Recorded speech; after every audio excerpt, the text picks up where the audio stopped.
Imagine you are holding an ordinary thermometer in your hands. You gaze upon the mercury column, which rises and falls, marking what we are accustomed to calling heat or cold. But precisely where on this scale does cold end and heat begin? Does a point exist in physical reality where one utterly vanishes and the other is born? Science answers in the negative. Cold is merely the absence of a certain degree of heat intensity. These are not two distinct things, but two poles of the very same phenomenon. Within this simple observation lies one of the most terrifying and simultaneously liberating mysteries of the cosmos. The ancient Hermetists called this the fourth great principle, the principle of polarity. In the Kybalion, published in 1908 by 3 initiates, it is stated, "Everything is dual, everything has poles, everything has its pair of opposites. Like and unlike are the same. Opposites are identical in nature, but different in degree. Extremes meet. All truths are but half-truths. All paradoxes may be reconciled." This law governs not only physics, but also your mind, your emotions, and fate itself. Today we shall unravel the mechanism of this grand scale, so that you may learn not to contend with circumstances, but to smoothly shift the slider of your state along the invisible axis of being. Ponder that which we call light and darkness. To the human eye, these are absolute opposites. Yet physics tells us that darkness is merely the absence of photons of a certain frequency. There is no such substance as darkness that could be brought into a room in a sack. There is only light of varying intensity. In 1928, the great physicist Paul Dirac predicted the existence of antimatter. Every particle possesses its mirror twin, electron and positron, matter and antimatter. They appear as adversaries, yet they are born from the very same quantum field. This is scientific confirmation of what ancient sages knew millennia ago. The world is not composed of disparate fragments, it consists of scales. Take the scale of sound. Where does silence transition into noise? Take the scale of color. Where does violet become red in the infinite circle of the spectrum? The difference between the most distant things is merely a difference in the frequency of vibration. In the ancient mystery schools of Egypt and Greece, students were compelled to contemplate paradoxes. In Taoism, the yin-yang symbol perfectly illustrates this principle. Black and white do not merely coexist, they flow into one another. At the heart of each pole resides the seed of its opposite. This is not a static image, it is a dynamic process. If you push any phenomenon to its logical extreme, it will begin to transform into its opposite. A mother's overcare transforms into suffocating control. The extreme rigidity of law breeds lawlessness. This is what Heraclitus of Ephesus called enantiodromia, the running towards. In the 5th century BCE, he asserted that illness makes health pleasurable, and hunger gives value to satiety. Without one pole, the other becomes impossible and meaningless. Let us now transport ourselves to the realm of the human psyche. Carl Gustav Jung, the great explorer of the soul's depths, rediscovered in the 20th century the alchemical principle of Coniunctio oppositorum, the union of opposites. He introduced the concepts of anima and animus, asserting that within every man lies a hidden feminine soul, and within every woman a masculine spirit. The denial of one of these poles leads to neurosis and the disintegration of personality. Jung taught that wholeness is not holiness, but rather completeness, encompassing both light and shadow. Your shadow is not evil, it is simply the other end of the scale of your character. He who does not acknowledge within himself the capacity for destruction will never truly be able to create. His virtue will be but a weakness, devoid of choice. Georg Wilhelm Friedrich Hegel, in the 19th century, constructed his dialectic upon this principle. Thesis and antithesis clash to give birth to synthesis. This is not merely a philosophical game. It is the mechanism of the evolution of mind. We advance not through the denial of errors, but through their absorption and transformation.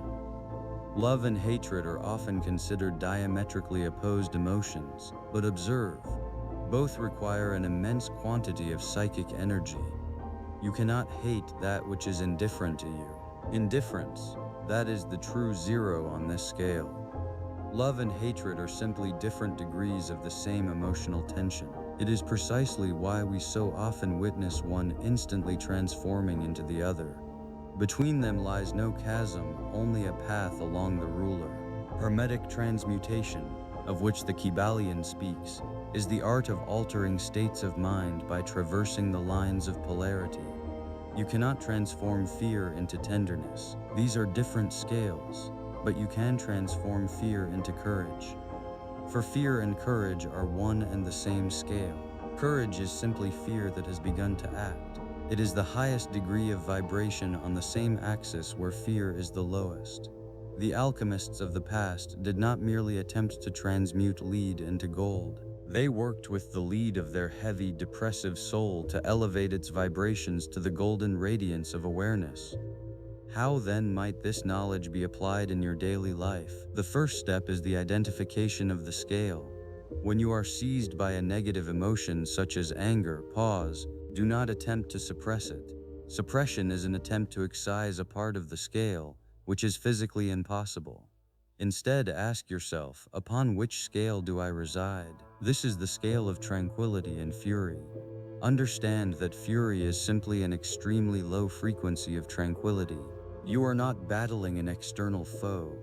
You are working with the position of your consciousness upon this continuum. The second step is the volitional alteration of concentration. Thought possesses polarity.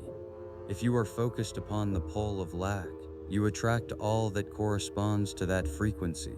The Hermetic law states, to annihilate an undesirable rate of mental vibration, engage the principle of polarity and concentrate upon the opposite pole.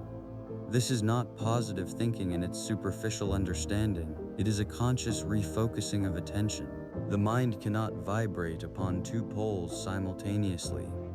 If you entirely fill your consciousness with the vibrations of courage, there simply remains no room for fear. It is displaced, just as light displaces darkness. The third step is the practice of neutralization. In physics, there exists the concept of a fulcrum. If you comprehend that the world of polarity is a play of the pendulum, you can locate the center. The ancient Greeks called this mesotes, the golden mean. Aristotle taught that virtue resides midway between two extremes, which are vices. Courage is the midpoint between cowardice and recklessness. Generosity, between avarice and prodigality. Abiding in the center, you perceive both poles, yet belong to neither. This is the state of the observer, which in Eastern traditions is called enlightenment. Let us consider in greater detail the experiment on temperature adaptation, conducted by psychophysiologists in the mid-20th century. If you immerse one hand in icy water and the other in hot water, and then place both hands into lukewarm water, your sensations will contradict each other. One hand will tell you the water is hot, the other that it is cold. This proves that our senses perceive not absolute truth, but merely a difference in potentials. Your suffering is often caused not by the event itself, but by the point on the scale against which you compare it. Alter the point of reference, and the polarity of the event will shift. In alchemy, this process was termed sublimation, the transition of a substance from a solid to a gaseous state, bypassing the liquid. In psychology, this is the transformation of lower instincts into higher achievements. You can take your envy, the lower pole of the scale of admiration, and transform it into motivation for self-development. You do not change the energy, you change its vector and frequency. The great leaders and mystics of the past were masters of this internal attunement. They knew that the world is a grand piano, and it is solely up to the musician whether dissonance or harmony shall resound. The principle of polarity explains why our pursuit of happiness so often concludes in disappointment. We seek happiness as a separate object, forgetting that it is merely a pole on a scale where the other end is sorrow. The more forcefully you draw the pendulum towards ecstasy, the greater the force with which it shall return towards pain. True wisdom lies not in being stuck on one pole, but in mastering the entire scale. Understanding that failure is merely unripe success, you cease to expend energy resisting life. In 1940, Fritz Perls, the founder of Gestalt therapy, began to employ work with polarities for healing the fragmented psyche. He asked patients to engage in dialogue between their opposing parts, the attacker and the defender, the righteous and the sinner. When these parts acknowledge each other as the ends of a single stick, conflict dissipates, integration occurs. The energy that was expended on internal warfare is liberated for life. This is indeed the practical application of Hermetism in modern therapy. Behold your relationships through the prism of this law. Often we seek a partner who possesses qualities residing at the opposite end of our own scale. The quiet seeks the boisterous, the rational, the emotional. We term this the attraction of opposites. But in truth, we are seeking our own lost polarity. We attempt to become whole through another person. However, knowledge of the principle of polarity informs us that all we perceive in another already exists within us, merely in a dormant, low-frequency state. Your task is not to find a crutch in the form of another person, but to awaken within yourself the entire spectrum of vibrations. The world is not a battle of good against evil. It is an endless play of light and shadow, where one accentuates the other. Without shadow, we would perceive no volume. Without difficulties, we would know no strength.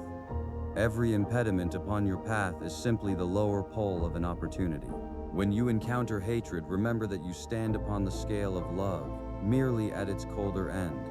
You possess the power to turn the key, not through struggle, but through the elevation of frequency. This demands discipline of mind and purity of intention. Ancient texts declare, "The lips of wisdom are closed, save to the ears of understanding." You have received the key to one of the 7 doors. The principle of polarity is a tool for those prepared to assume responsibility for their inner atmosphere. Cease to be a mere splinter upon the ocean of emotions. Become an alchemist of your consciousness. Remember that any situation in your life is merely a position upon a scale, and you can always commence movement towards the light. In the forthcoming discourse, we shall venture further. We shall discover how these poles are set into motion. We shall examine the law that compels the pendulum to swing, and comprehend how to foretell the ebbs and flows of destiny. For polarity is ever succeeded by rhythm, and he who has grasped duality must learn to dance in rhythm with the pulse of the universe. Remain in search. Knowledge is the sole treasure that multiplies when shared. But be wary. When the eyes of the student are ready, the teachers appear. Perhaps this moment has arrived for you precisely now.